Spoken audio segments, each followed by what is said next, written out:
Fala, galerinha, muito bom dia, boa tarde, boa noite para vocês aí de casa que estão me acompanhando. Para quem não me conhece ainda, meu nome é Léo Esvoziak e eu sou professor de Direito Administrativo aqui no CEISC. Hoje nós temos uma aula muito importante para a tua prova. A gente vai começar a falar sobre os poderes administrativos. Sim, matéria constante em praticamente todos os concursos, né, gente? Não falha um. Gente, na tela para vocês tem meus contatos, meu Instagram, ProfElielZ, qualquer dúvida vou estar à disposição para ajudar vocês no que precisarem. E também a plataforma aqui do CEISC, que eu pergunte ao professor, também vou estar à disposição de vocês. Certo, meu povo? Tranquilo? Pois bem, vamos falar um pouquinho de como funciona essa lógica dos poderes administrativos, né? Quem é que pratica os poderes administrativos? É a própria administração pública através de quem? Através dos seus agentes. Quem são os agentes públicos, né, que a gente fala? Os agentes públicos, eles são, na prática, gente, toda pessoa que desempenha uma atividade administrativa.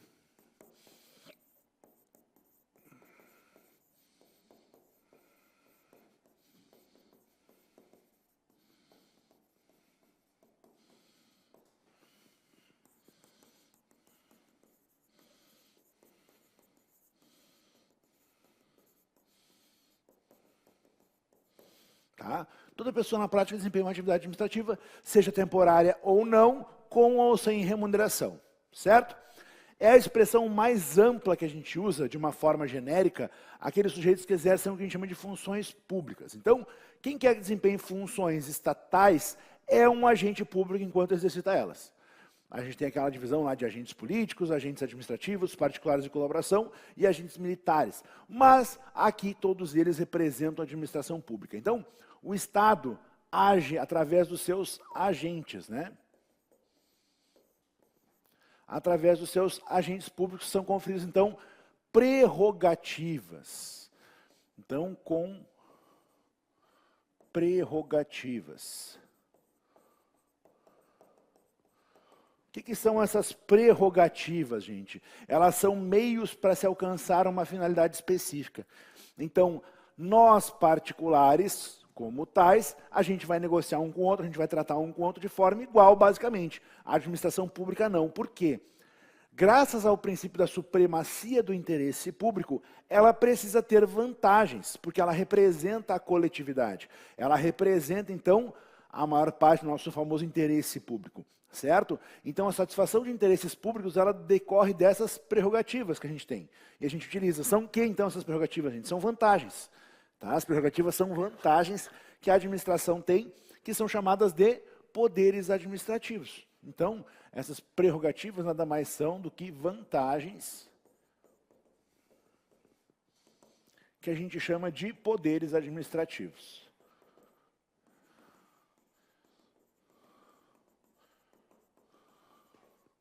Certo? A gente chama de poderes administrativos, são essas vantagens. Para atender o quê? O interesse público de uma forma geral. Cuidado, gente, muitas pessoas confundem quando a gente fala em poderes administrativos com poderes do Estado. Certo? Quando a gente fala em poderes do Estado, a gente está falando dos 3 poderes, né? Então, poderes da administração é o que a gente está tratando aqui agora. São as prerrogativas. Poderes do Estado são os 3 poderes, legislativo, executivo, judiciário. Não é o nosso caso aqui. Tá bem?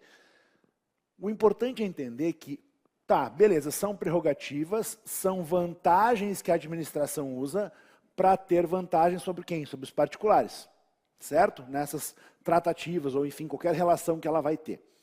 Pois bem, a doutrina, ela entende que não é só uma possibilidade, né? Não é só, se tu quiser usar a prerrogativa, está aqui. Não, elas são, na realidade, deveres.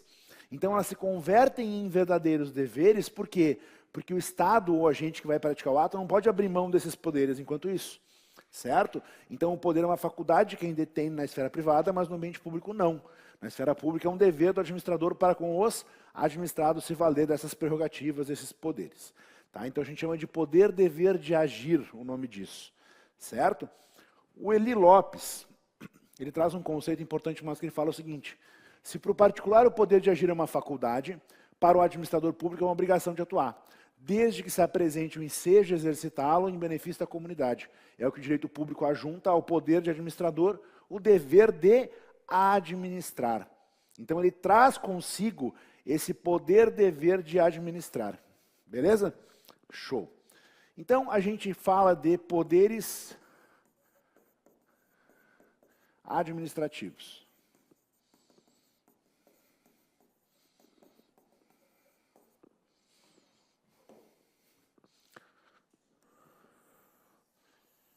Quando a gente fala dos poderes administrativos, gente, o que nos interessa lembrar? Primeiro, qual a natureza jurídica?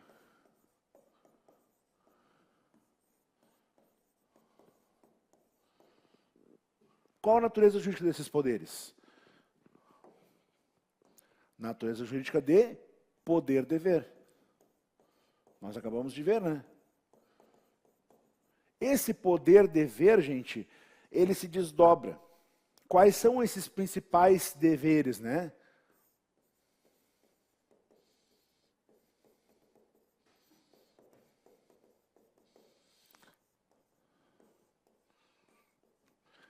São 4 poderes-deveres. O de agir,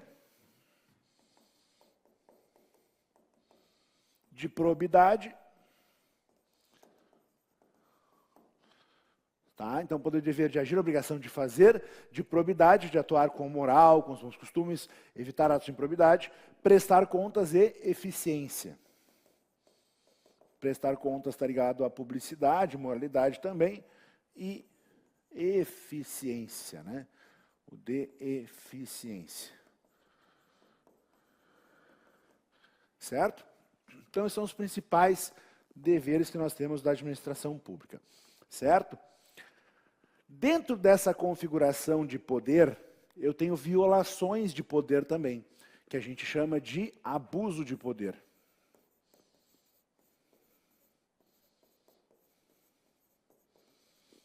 E ele vai ter 2 modalidades, que são o excesso de poder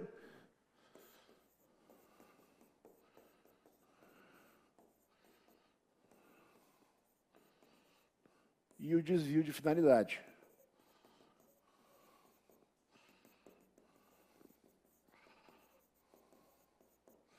Tá? Já vamos falar mais sobre ele também. E o terceiro ponto é entender quais são as espécies de poderes.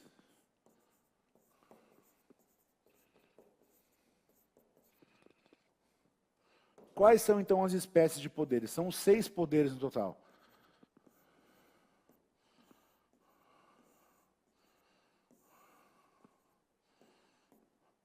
É o poder de polícia, poder hierárquico, poder disciplinar, poder normativo, ou alguns autores chamam de poder regulamentar, e aí o poder vinculado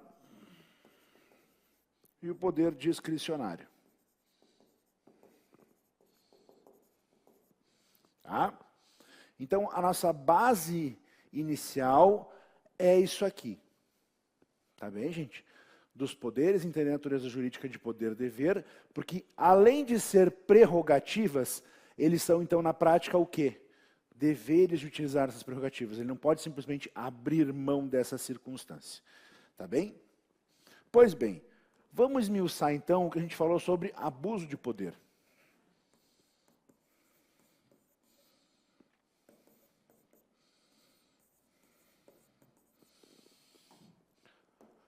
Quando eu falo de abuso de poder, gente, eu vou ter 2 modalidades. Então, no Estado democrático de direito, a administração tem que sempre agir dentro dos limites das suas atribuições.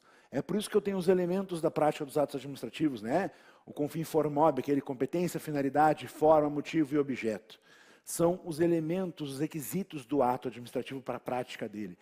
E essa circunstância, ela traz limitações para a prática destes atos, de acordo com o direito, de acordo com a moral, com a legislação. Né?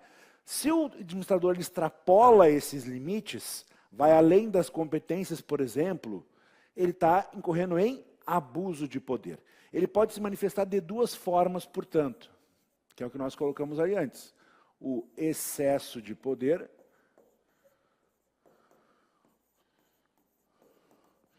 ou quando há um desvio de poder, nesse caso aqui, um excesso de poder vai além das competências, e o desvio de poder ou desvio de finalidade.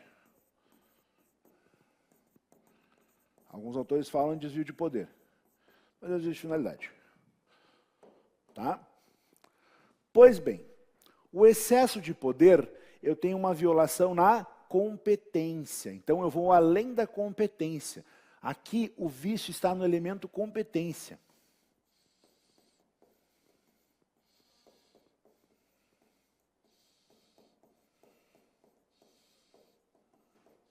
O vício está no elemento competência, que é o sujeito, é quem pratica o ato. Então, o gestor atua fora dos limites da competência, certo? Então, gestor atua fora dos limites da sua competência. Vocês já estudaram o estatuto? Lá vocês vão ver que existe uma competência para cada tipo de punição.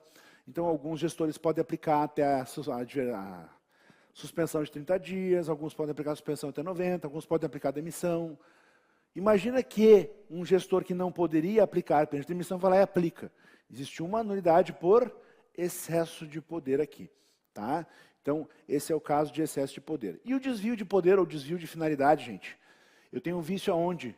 Um vício na finalidade.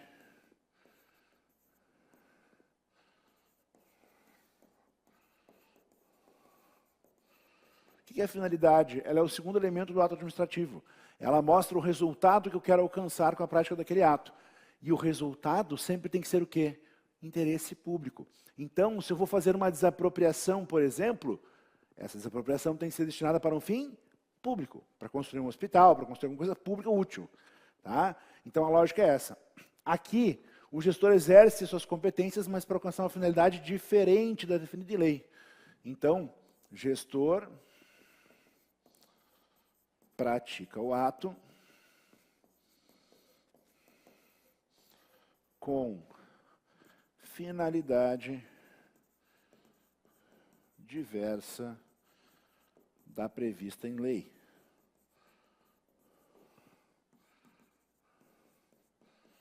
Ou seja, do interesse público. Tá? Então, o agente, por exemplo, pratica um ato visando benefícios individuais de caráter pessoal. Isso pode ser feito em benefício próprio, de um terceiro, enfim. Aqui eu violo o princípio da impessoalidade. Por exemplo, um CC. Tá? Vamos pensar um cargo de provimento efetivo. Vocês viraram concursados, efetivos. A remoção de um servidor, ela depende de pedido ou de interesse público, né? Digamos que ele remove um servidor porque ele não vai com a cara dele. Não gosto dele. Ele faz isso, está certo? Não, existe um vício na finalidade, porque a finalidade tem que atender o interesse público. E o fato de eu não gostar do cara não é interesse público. Tá? Então, mais ou menos essa lógica aqui, que tem que cuidar. Tá bom? Diferente da lei, o interesse público gera, então, um desvio de finalidade. Certo, meus queridos? Quando a gente fala em poder normativo ou poder regulamentar, tá aqui, ó.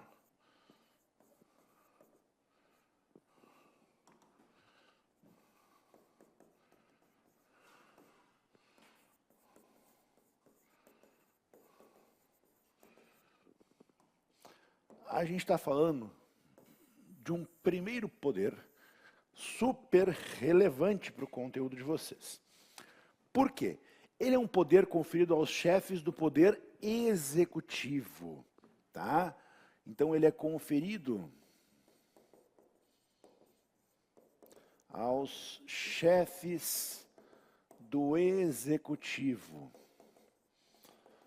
Porque é o poder de expedir normas, de editar decretos, regulamentos, com a finalidade de permitir a implementação de lei ou autônomos. Tá? Então, poder de expedir decretos. Tá? Decretos e regulamentos.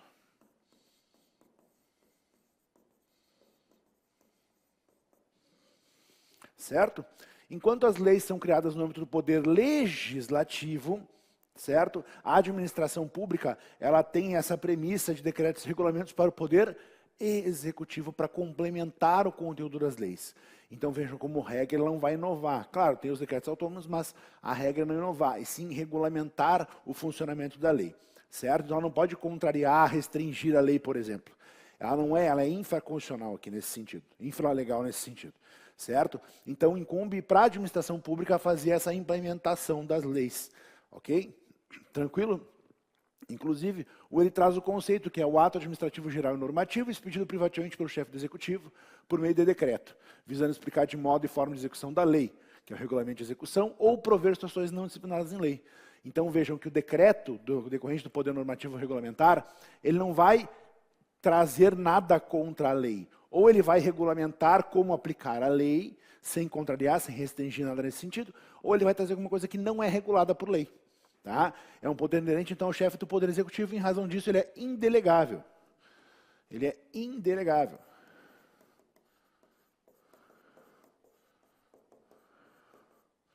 Tá? Ele é indelegável. Então, o chefe do Executivo regulamenta por meio de decretos, e ele não pode invadir nunca o espaço da lei. Certo? Então, o poder regulamentar, ele traz o quê? Atos com efeitos gerais e abstratos.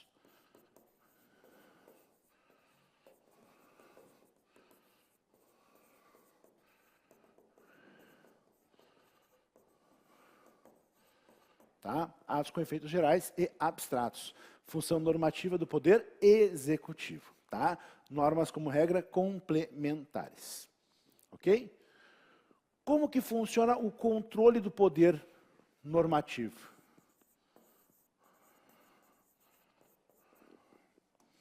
Esse controle, gente, ele pode acontecer de duas formas: na ação e na omissão.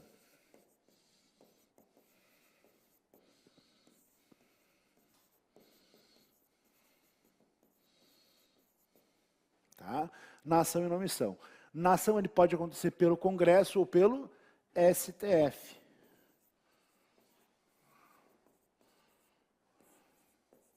Como que ele vai acontecer? Pelo Congresso, sustando os atos do poder normativo, que exorbitar o poder regulamentar. E pelo STF, através de uma ação direta de inconstitucionalidade de lei ou ato normativo. Na omissão, ela pode acontecer por um mandado de injunção ou uma ADIM por omissão.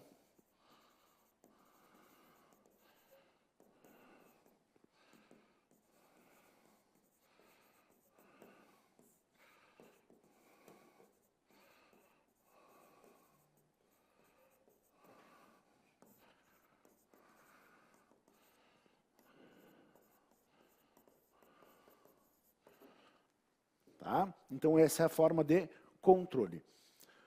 Quando a gente fala em decreto, eu tenho dois tipos: decreto executivo e decreto autônomo. Tá?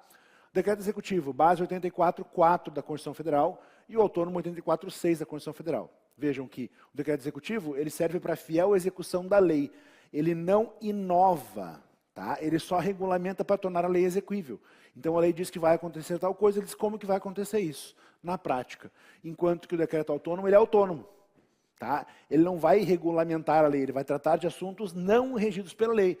Só que ele só serve para duas coisas: extinção em funções de cargos públicos quando vagos e organização e funcionamento da administração quando não tiver aumento de despesa nem criação e extinção de ordem pública nos órgãos públicos.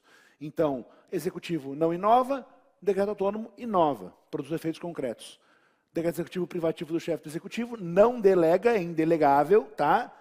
E o decreto autônomo, sim, ele é privativo do executivo, mas ele é delegável. Por quê? Ele pode ser delegado para ministro de Estado, procurador-geral da República ou advogado-geral da União.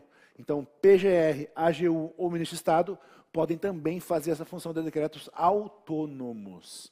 Cuidado para diferenciar uma coisa da outra. Certo, meus queridos? Maravilha. Poder hierárquico. Poder hierárquico trouxe para vocês também o conceito do Eli. Poder hierárquico é o que dispõe o executivo para distribuir e escalonar as funções de seus órgãos, ordenar e rever a atuação de seus agentes, estabelecendo relação de subordinação entre os servidores e seu quadro de pessoal. Gente, quando eu falo em poder hierárquico,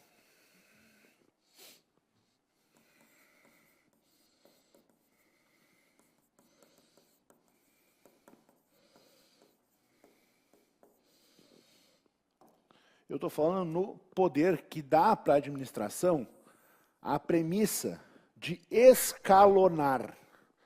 Tá? Então ele fala que é distribuir e escalonar funções de seus órgãos e rever a atuação de seus agentes. Então, nada mais é do que trabalhar com a organização da administração pública. Tá? Alguns autores falam que se aplica só para o executivo, isso, gente, mas não, tá? Se aplica na prática para todos. Porque o Poder Judiciário e o Poder Legislativo, como função atípica, também fazem a sua própria gestão e organização. E eles precisam do poder hierárquico para isso. Então, como regra, a gente não pode distribuir essa hierarquia ao Poder Executivo, porque o tribunal lá também vai ter organização hierárquica. Tá? O Legislativo também vai ter essa premissa aqui. Então, para que serve o poder hierárquico? Ele ordena as atividades da administração.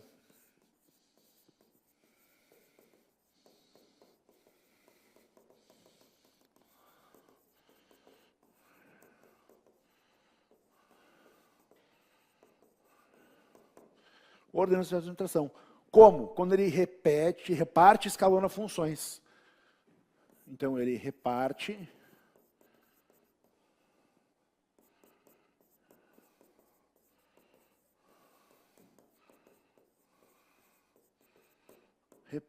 e escalona funções, dando eficientemente a distribuição adequada para cada uma dessas funções. Ele coordena a busca de harmonia entre os serviços.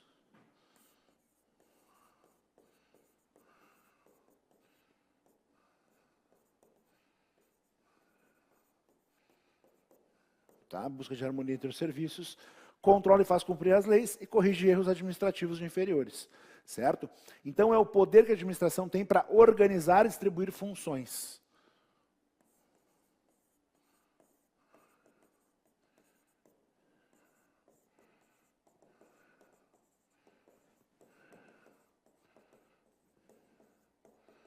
Tá? Ela vai fazer a organização. A ideia aqui, gente, é que a administração possa se estabelecer, dizer quem manda, quem obedece, quem vai fazer o quê, quem vai estar acima de quem, abaixo de quem, qual é o órgão que faz, qual que não faz. A ideia do poder hierárquico é esse, é dar o poder da administração se auto-organizar. Então, nas relações hierárquicas, eu tenho um vínculo de subordinação. Então, ela estabelece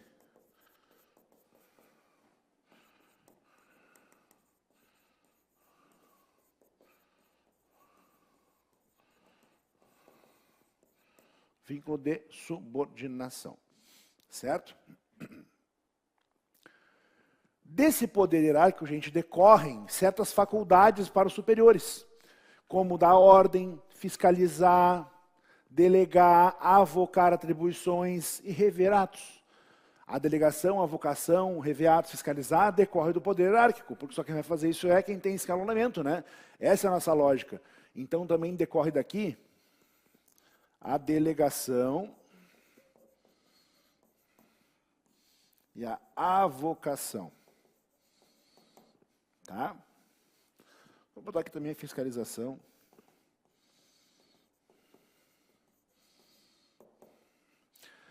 O que é delegação, gente? É conferir a outra pessoa uma coisa que era para eu fazer. Então, eu peço para alguém fazer em meu nome. Certo? Como regra, a delegação ela é possível de competências. Quando que eu não posso? São 3 cenários que são proibidos. Atos normativos, que a gente acabou de ver, né, no regulamento.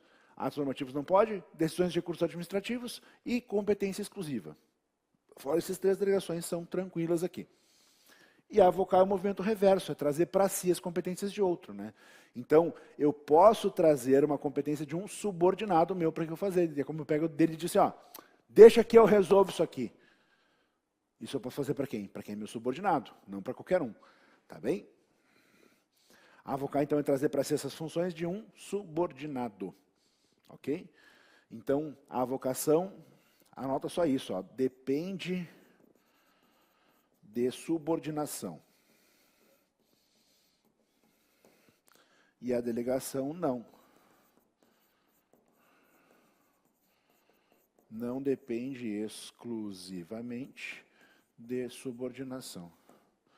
Tá? Porque a delegação pode ser lateral também, né? Pode ser ligar para um lateral, não necessariamente para subordinado. Quando que não existe hierarquia?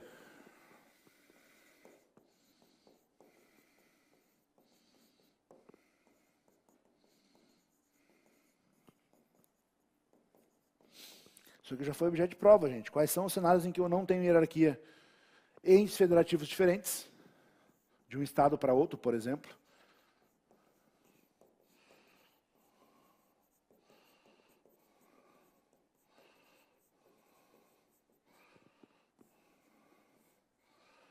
Tá? Órgãos de poderes distintos.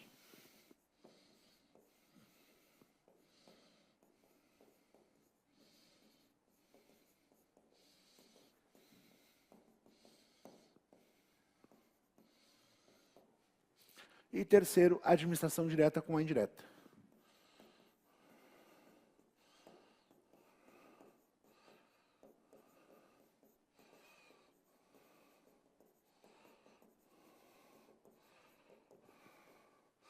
Tá? Da hierarquia decorre alguns poderes específicos. Editados normativos, ordens, controlar atividades de órgãos inferiores, revogações, aplicar sanções, aplicar delegar atribuições. Por isso decorre da hierarquia, né? Sem hierarquia não ia ter isso. Então, organização administrativa, distribuição de competências, harmonia, hierarquia, relação de coordenação e subordinação, interno, discricionário como regra. Esse é o poder hierárquico. Simples assim. Ok? Show. E agora o poder disciplinar. O poder disciplinar, gente querida, no meu coração, ele decorre do poder hierárquico. Por quê? Porque o poder hierárquico, ele dá o escalonamento necessário para acontecer a punição aqui. O que é o poder disciplinar, segundo o nosso querido Eli Lopes Meirelles? É a faculdade de punir internamente as infrações funcionais dos servidores e demais pessoas sujeitas à disciplina dos órgãos da administração pública. Embora o Eli diga que é uma faculdade, gente, não é, tá? Não se trata de uma decisão facultativa da autoridade.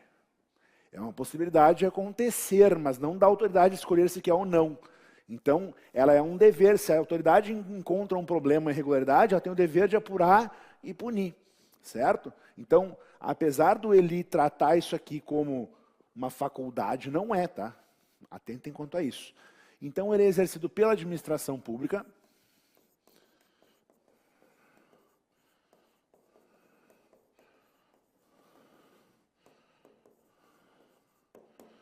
certo? Para apurar infrações dos servidores e demais pessoas sujeitas à disciplina administrativa. Vou botar assim, ó. Ante os servidores e demais pessoas sujeitas à disciplina da administração. Que são as pessoas que têm algum tipo de vínculo com a administração pública. Tem um contrato público. Gente, até o aluno de uma escola pública se enquadra aqui. Um aluno de escola pública que sofre uma suspensão na escola, por exemplo, é decorrente do poder disciplinar. Então, ela decorre do escalonamento hierárquico.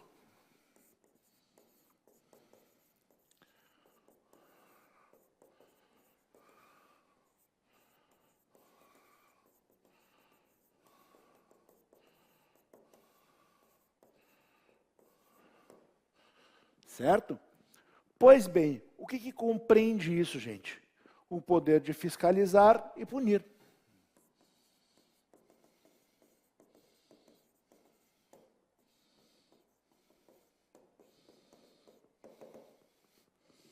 Certo? Então, verificando o descumprimento, vai fiscalizar, vai poder investigar e aplicar sanções se for o caso. Ele afeta a estrutura interna da administração pública, então ele é interno. É só para servidores e pessoas sujeitas à disciplina da administração pública, ou seja, que tem algum tipo de vínculo, certo? Então, a distribuição aqui nesse sentido é da administração poder fiscalizar, aplicar punições, tá bem? Então, poder de apurar infrações e punir, fiscalizar, botar assim.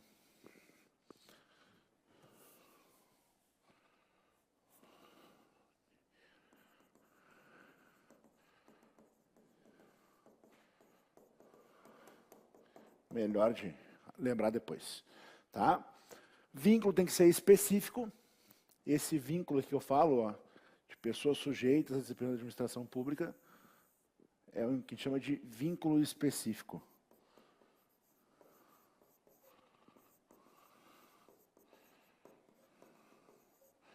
Tá? Decorre então da hierarquia. Em regra, ele é discricionário.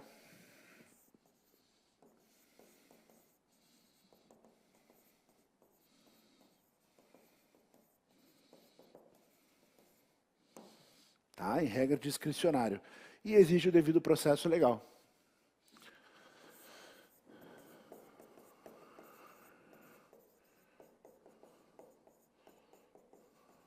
Devido processo legal que engloba o quê? Contraditório e a ampla defesa. Tá? Tranquilo? Maravilha. Quando a gente fala de poder de polícia, o que a gente pensa, né? Vamos pensar em policiamento, vamos pensar em... A cabeça voa. Na realidade, o poder de polícia, ele é uma faculdade da administração pública. Ele é uma prerrogativa que a administração pública tem. Trouxe dois conceitos para vocês aqui, para a gente começar a nossa brincadeira, que é o do Willy Lopes e da Di Pietro. O Willy Lopes diz o seguinte: o poder de polícia é a faculdade que dispõe a administração pública para condicionar e restringir o uso e gozo de bens, atividades e direitos individuais em benefício da coletividade do próprio Estado. É um mecanismo de frenagem que tem a administração para conter os abusos do direito individual. A Di Pietro diz: se considera poder de polícia atividade da administração pública que, limitando ou disciplinando o direito, interesse ou liberdade, regula a prática de ato ou abstenção de fato, em razão do interesse público concernente à segurança, higiene, ordem, costume, disciplina, produção e mercado, êxito de atividades econômicas dependentes de concessão ou autorização, tranquilidade pública e respeito às propriedades e direitos individuais coletivos. Gente, aqui eu tenho um terceiro conceito, que é um conceito que nós temos lá dentro do CTN, nosso Código Tributário, em que ele fala: considera-se poder de polícia atividade da administração pública que, limitando, disciplinando direito, interesse ou liberdade, regula a prática de ato ou abstenção de fato, razão do interesse público concernente à segurança, higiene, ordem, tal. Ele basicamente traz o que a Di Pietro traz. Tá? O que acontece aqui? Quando a gente fala em poder de polícia, a gente está falando basicamente, tá? Resumindo a vida do poder de polícia em restringir o teu direito particular em prol da coletividade, ou seja, em prol do interesse público. Então, o poder de polícia nada mais é do que decorrente da supremacia do interesse público. Então, ele decorre da supremacia do interesse público de forma direta, certo?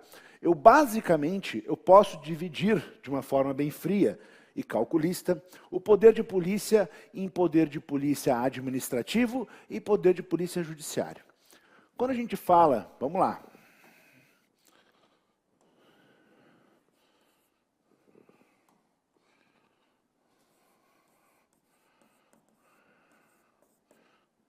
Vamos fazer o nosso esqueminha aqui do poder de polícia.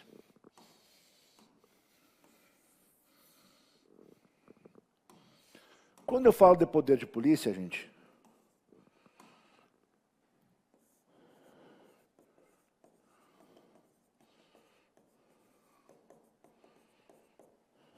eu tenho o poder de polícia administrativo. O que é isso aqui? É a faculdade da administração de restringir ou condicionar direitos e atividades individuais em prol do interesse público, garantindo ordem e bem-estar coletivo. Qual é a finalidade, gente? Segurança, saúde, bem-estar, costumes. Qual é o exemplo que nós temos aqui? É uma fiscalização de um estabelecimento comercial, uma interdição de um estabelecimento que não cumpre as regras, certo? Uma imposição de multa de trânsito. Posso colocar aqui também uma restrição de horário de funcionamento, né? Pode ser preventivo ou pode ser repressivo. Ele é preventivo ou repressivo.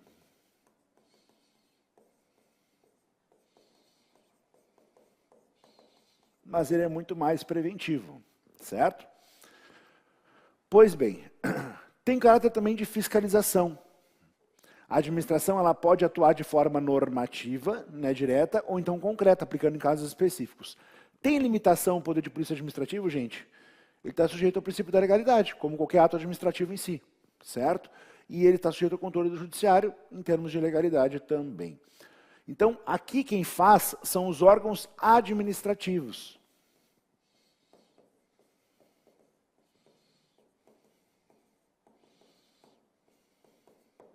Tá? São os órgãos administrativos que fazem fiscalização, atuando sobre atividades dos indivíduos.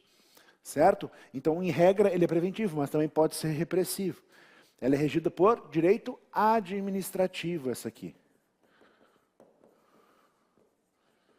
Então, ela trabalha com o direito administrativo. A polícia administrativa, ela protege os interesses maiores da sociedade ao impedir, por exemplo, comportamentos individuais que possam prejudicar a coletividade. Essa é a nossa lógica. Tá? Então, ela vai com ações antissociais, age em bens, direitos e atividades.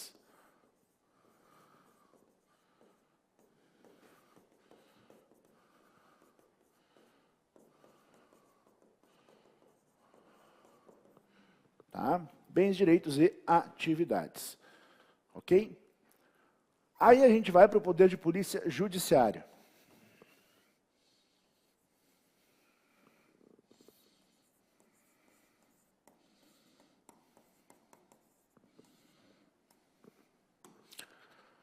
O poder de polícia judiciário, gente, ele é muito mais repressivo.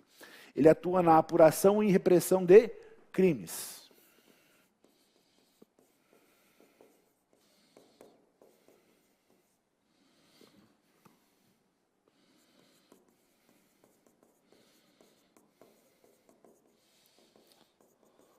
Basicamente é isso.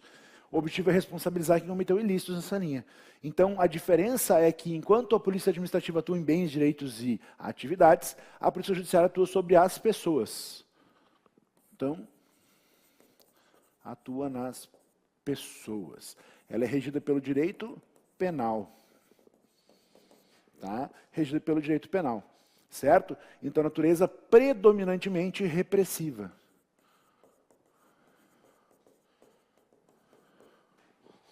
Certo?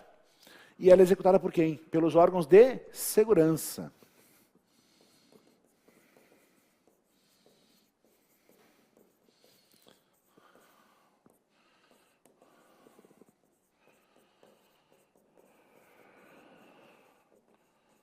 Tá? Executada pelos órgãos de segurança.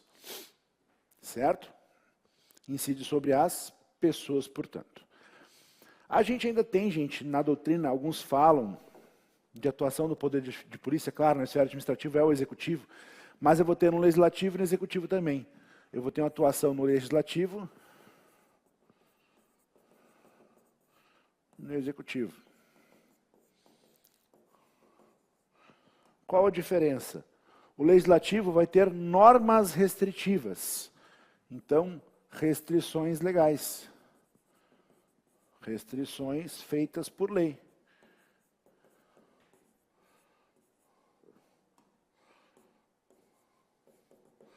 Tá? Então, são leis que limitam a esfera administrativa, limitam a atuação, limitam de alguma forma. Tá bem? E o executivo atua de que forma no poder de polícia, gente? Regulamentação da lei e controle.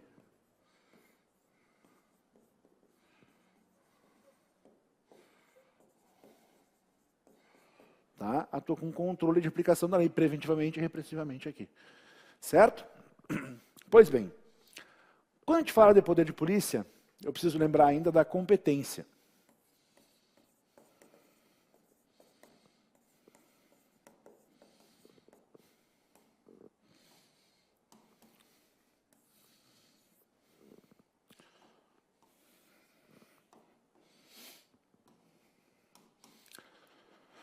A princípio, gente, para determinar o critério de competência para o exercício do poder de polícia, é o que diz o poder de regulamentar a matéria. Então, é a lei que vai dizer isso, certo? Então, a predominância do interesse público confunde aqui com a legalidade. O que o Eli diz em relação à competência?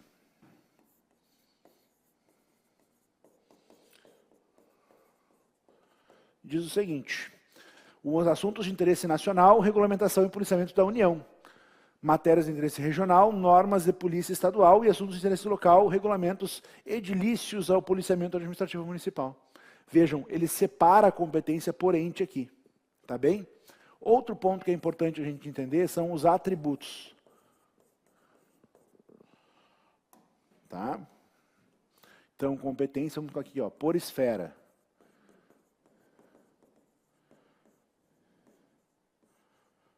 Então, bota assim, ó, União, Estados, Municípios. Atributos. São 3 atributos que nós temos, tá?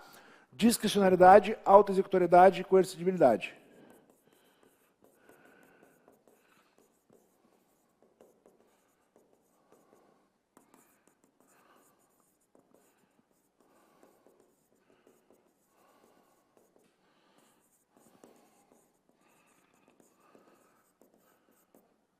A autoexecutoriedade, gente, é aquele princípio que fala que ela executa direto as suas premissas legais, suas atuações, enfim.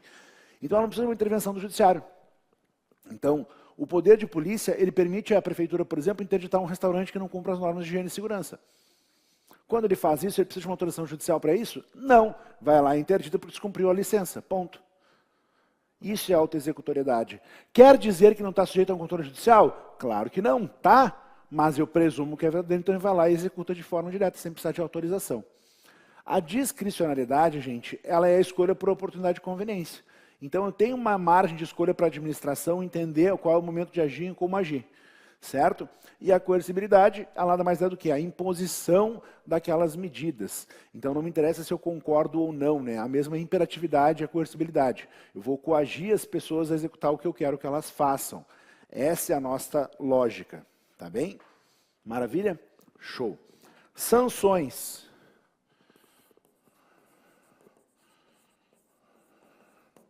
Sanções. O que nós temos de sanções aqui, gente? As sanções são impostas pela própria administração, tá? Em procedimentos administrativos que são compatíveis, correspondentes ao fato em si, tá? De acordo com a exigência do próprio interesse público para aquela circunstância. Claro, vai respeitar a legalidade, vai respeitar a proporcionalidade, ampla defesa, contraditório, tudo isso. Quais são os exemplos de sanções administrativas que a gente tem, por exemplo, no poder de polícia? Eu vou ter multa,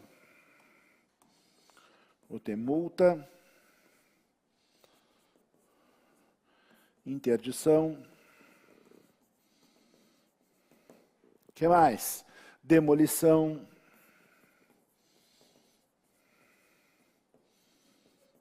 interdição, né? Botei já aqui, inutilização também se faz, tá? Essas são as possíveis sanções que a gente tem, certo? Maravilha. Pois bem, o poder de polícia ele pode ser originário ou delegado, gente. O que é um poder de polícia originário? É exercido pela própria administração. Então a própria administração vai lá e executa, Polícia Civil, por exemplo. O poder delegado é exercido pela administração indireta com personalidade jurídica de direito público. Autarquias e fundações públicas, por exemplo. Tá? Então, eles podem exercer isso também. Como regra, o poder de polícia ele é indelegável à pessoa jurídica de direito privado. Tá? Qual é a exceção? Os atos materiais. E aí, para entender isso, precisa entender o ciclo do poder de polícia.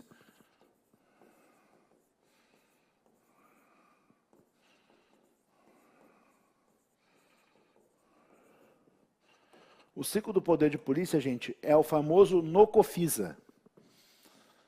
É o NOCOFISA.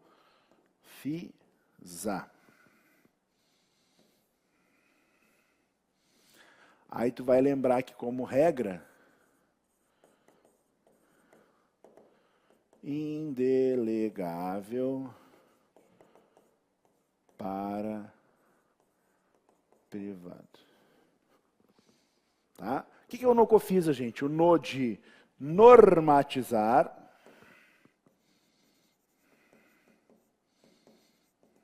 tá? Segundo, co de consentir, fi de fiscalizar e o sa de sancionar. Tá? Então, esse é o nosso ciclo do poder de polícia. O que é o normatizar, gente? Ele não cabe delegação, né? Ato normativo, criar normas restritivas.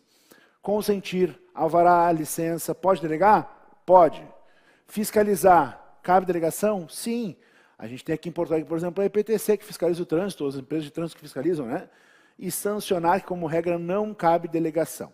Mas aí eu quero fazer uma pausa contigo para te mostrar uma coisa.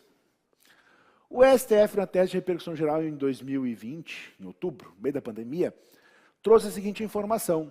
É constitucional a delegação do poder de polícia por meio de lei às pessoas jurídicas de direito privado, integrantes da administração pública indireta de capital social majoritariamente público. Gente, quem é as pessoas jurídicas de direito privado, integrante da administração pública indireta, de capital social majoritariamente público, que presta serviço público de atuação próprio de Estado em regime não concorrencial? Empresas públicas, seja economia mista, né? Capital majoritariamente público. Então, STF decidiu isso, Luiz Fux, em 2020, tá? Essa tese foi utilizada por uma empresa de trânsito para aplicar multa, aplicar sanções, né? O poder de sancionar. Ou seja, o STF reconheceu que eu posso delegar todo o poder de polícia para uma pessoa jurídica de direito privado, da administração direta, desde que tenha capital social majoritariamente público e preste serviço totalmente público de atuação própria do Estado em regime não concorrencial, tá? Então, ela traz essa premissa do poder de polícia. Ok? Tranquilo? Maravilha. Então, poder de polícia, ele é o poder de impor restrições aos administrados, buscando interesse público. Ele é externo, ou seja, tem um vínculo genérico, porque ele é para todos os administrados, decorre da supremacia do interesse público sobre o privado, atinge atividades, bens, direitos, ou, se for judiciário, pessoas. Ok? Limites.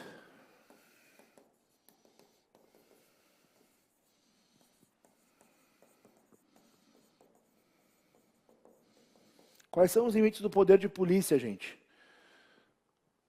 A gente vai ter um limite em cada uma dos elementos do ato, quando eles são praticados, né? Vamos lá montar o confim formob. Com de competência, fim de finalidade, for de forma, M de motivo e o ob de objeto. Tá? Competência. Qual é o limite do poder de polícia? Para aplicar alguma coisa tem que ser alguém com competência para tanto, né? Sujeito com competência legal. Finalidade, qual que é? Interesse público. Forma, procedimento legal. Motivo, qual que é? Lícito, existente e verdadeiro. E o objeto tem que ser o quê? Proporcional. Então, as limitações do poder de polícia são relacionados a isso. Certo, gente? Falar sobre poder vinculado e poder discricionário. Sim, esta duplinha aí, facílima, facílima, facílima, e que cai muito em prova, mas é muito fácil a gente conseguir desdobrar e entender esses conceitos aqui. Vamos começar, então? A gente vai trazer aqui, opa, peraí que eu me embananei aqui, deixa eu voltar. Vamos ver. O que eu mexi aqui, gente? Aí, voltei. Vem comigo. Poder vinculado ou regrado é aquele que o direito positivo, a lei, confere para a administração pública para a prática de atos de sua competência, determinando os elementos e requisitos necessários à sua formalização. Gente, quando eu falo em poder vinculado, portanto, eu estou falando em vinculação à lei. Vinculação à lei. O que quer dizer isso aqui, gente? Que o poder vinculado, muitos autores sequer dizem que é um poder. Porque o que nada mais é do que cumprir a lei, basicamente, né? É o dever da administração em obedecer à lei. Então, quando eu falo em poder vinculado,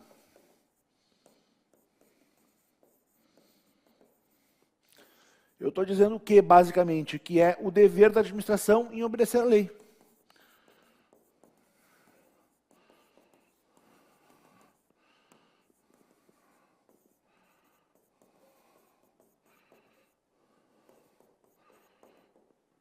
Tá? Em uma situação concreta que ela só tem essa opção. Ou seja, a lei não dá margem de opção.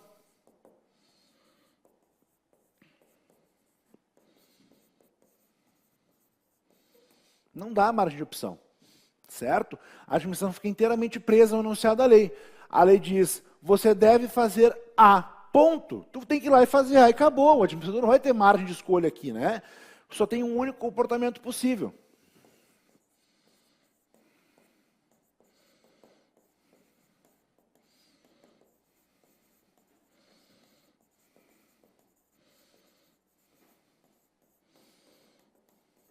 Tá? Só existe um único comportamento possível, que é fazer o que ele determina.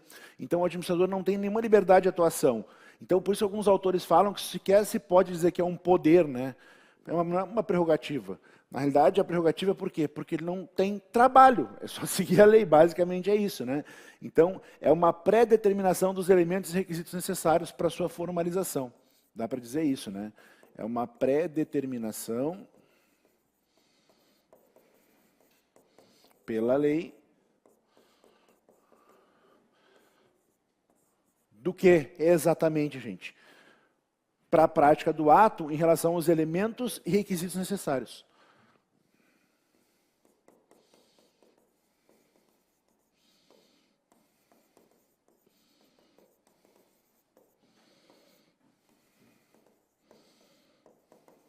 Para o ato. Tá? Então, a lei diz tudo. Então, a ideia de poder é que ela é contraditória, realmente, tá? Mas, nesse sentido, ele não tem liberdade, mas é uma premissa que a administração pública tem. Em contrapartida, nós temos o poder discricionário.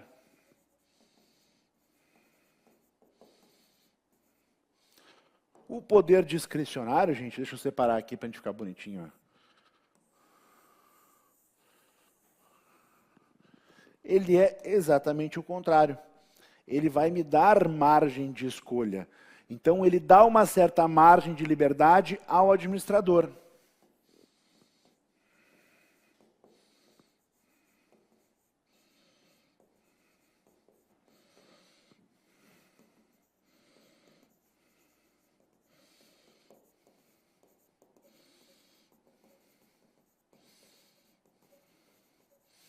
Então, o administrador vai poder escolher alguma coisa e vai exercer um juízo de valor.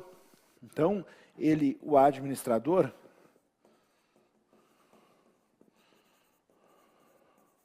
exerce um juízo de valor. Este juízo de valor, gente, ele vai exercer com base em 2 critérios. A famosa conveniência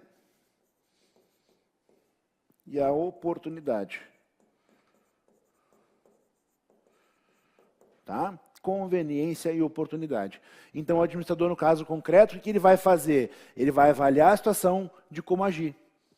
Vai adotar o comportamento adequado. Esse poder, ele é necessário, gente, justamente por quê? Porque a lei não pode prever todas as condições em todas as situações possíveis. Às vezes sim, às vezes não. Então, por exemplo, o que eu gosto de usar sempre vinculado é a aposentadoria compulsória. A Lei Complementar 152 de 2015, ela diz que todo servidor vai se aposentar compulsoriamente com 75 anos de idade. Então não pode mais trabalhar.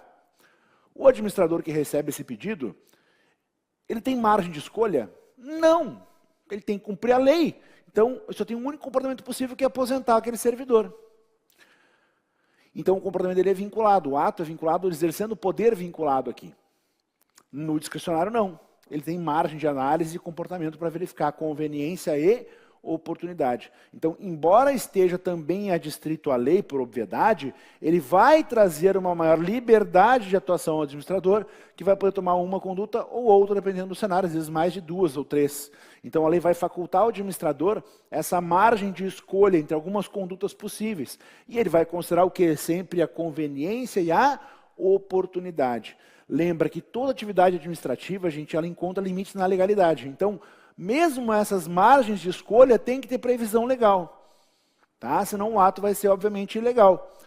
Certo? Entenderam a diferença? Para a gente finalizar, então, o conceito de poder discricionário. A administração atuar no exercício de discrição terá que obedecer a critérios aceitáveis do ponto de vista racional, em sintonia com o senso normal de pessoas equilibradas e respeitosas de finalidades que presidiram a outorga da competência exercida. E o Carvalho Filho complementa, ó, conveniência e oportunidade são os elementos nucleares do poder discricionário. A primeira indica que as condições vai se conduzir o agente, e a segunda diz respeito ao momento em que a atividade deve ser produzida. Registre-se, porém, que a essa liberdade de escolha tem que se conformar com o fim colimado na lei. Então, esses dois conceitos, eles trazem bem o que é o poder discricionário. Essa margem, essa opção de escolha que o administrador vai ter como necessidade, propriedade, para poder administrar, né, enfim, a administração pública, digamos assim. Então, dentro desse cenário, ela é importantíssima, tanto o vinculado quanto o discricionário, para eu ter essas diferenças e as margens de escolhas, porque a lei não tem como prever tudo também. Certo, meus queridos? Era só isso por hoje, aula bem rapidinha, objetiva, mas com foco na prova de vocês. A gente se vê numa próxima. Até mais.